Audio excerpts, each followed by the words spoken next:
It's a very good question, because a lot of the things that we have to understand in how people make buying decisions is that if you're doing something unassisted, and that is the idea behind being product-led.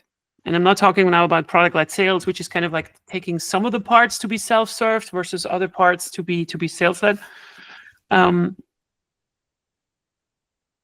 If you're leaving someone to their own devices, they might get a wrong first impression of you as a company, which is also usually the argument that salespeople make when they say like, no, we want to have a conversation with them. And there's some truth to this, but there's also a formalizable kind of way in thinking about when you should do product-led growth and when you shouldn't. For instance, let's say we go back to the point where we said differentiators are the main thing that you have to kind of show into the market. Yeah. So not that, we're producing cookware. What we produce is we're producing the one that is the most durable or the fastest in the sense of like, how fast it can fill, whatever. But whatever the arguments are that you feel like make you special. If for some reason you cannot display these differentiators in the free part of your product, then you should not have a free part on your product.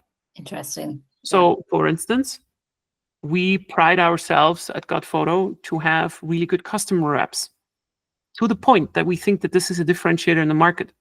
All the other products that are out there, on all the platforms, they have probably more features, the interface looks better. But if you pick up the phone with us, then you're going to have someone on the call that used to be a photographer and can help you in all kind of ways.